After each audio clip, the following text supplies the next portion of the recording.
¿Qué pasa cuando la pérdida es tan grande que no la aceptamos? ¿Qué pasa cuando desafiamos lo sobrenatural?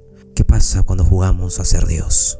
Víctor Frankenstein perdió a su madre desde muy pequeño, durante el nacimiento de su hermano menor. Ese dolor, sumado al odio hacia su padre, lo llevó a desafiar todas las leyes que creía que Dios había impuesto.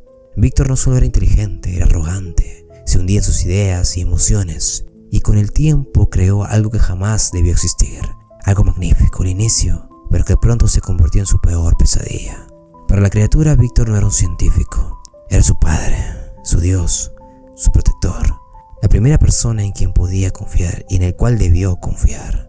Pero el desprecio de su creador lo volvió vulnerable, como un bebé maltratado desde el primer día de vida. Al ver que su todo lo quería muerto, simplemente aceptó esa realidad. Buscando entender el sentido de su existencia, la criatura descubrió que los humanos jamás lo aceptarían. Era un monstruo sin propósito. Víctor no solo le arrebató su alma, también le arrebató la muerte. Encontró paz en una cabaña con una familia, escondiéndose del peso de la maldad humana. Ahí sintió pertenencia y el deseo de descubrir quién era. Y con el tiempo un anciano ciego se convirtió en su amigo, su maestro, su padre adoptivo. El amor que nunca recibió de su creador lo vio reflejado en los ojos blancos y en las canas de un hombre que había cometido errores, pero que ahora vivía arrepentido. Gracias a él aprendió a hablar, a leer, a comprender el amor, el odio y la venganza. Pero siempre varias preguntas resonaban en su mente. ¿Quién era? ¿Un monstruo? ¿Acaso merecía vivir? ¿Acaso no merecía morir? Cuando viajó a su pasado descubrió la verdad.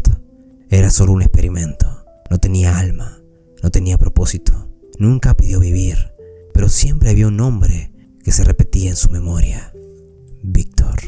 Y en su regreso inesperadamente perdió lo que más amaba, a su amigo. Los lobos hambrientos, sedientos de carne, le habían arrebatado la vida. Ese dolor de pérdida amargó su corazón, y todo su sufrimiento se transformó en odio hacia quien debía haberlo protegido desde un inicio. Entonces entendió que estaría solo para siempre, y la única forma de evitarlo era pedirle a su creador una compañera, alguien con quien podría compartir su existencia, y en sus propias palabras, otro monstruo. Pero Víctor, cegado por su orgullo y su arrogancia, solo veía en él una aberración, un insecto, un error. Y entre toda la gente que lo rechazaba, solo había una persona que lo veía diferente: Elizabeth. Al reencontrarse con él se emociona, como si el vínculo entre ambos nunca hubiera desaparecido. Y a pesar de estar a punto de casarse, no temía en mostrarle el cariño sincero que sentía por él. Pero los celos de Víctor lo consumieron y disparó el gatillo. La bala cayó sobre Elizabeth y la única persona que lo amó ahora estaba a punto de morir. La criatura desconsolada la lleva a un lugar apartado y es ahí que Elizabeth le confiesa su amor, agradecido de haber conocido al ser más puro que jamás había visto, despidiéndose en paz. Desde ese momento el deseo de morir se hizo insoportable, exigiéndole a Víctor que lo matara y que cada vez que fallara en el intento la criatura regresaría para torturarlo. Todo esto se convirtió en una rutina que jamás pudo completarse porque nada podía quitarle la vida, ni siquiera su propio creador. Y al final, en su lecho de muerte, después de perder a la persona que más amaba, a su hermano menor, y al ver a su creación a los ojos, al hijo que nunca aceptó, Víctor le pide perdón. Le ruega que lleve su apellido a partir de ahora, y como última petición le ruega que diga su nombre antes de morir, con el mismo sentimiento que lo dijo aquel día en que abrió los ojos, cuando Víctor todavía lo era todo para él.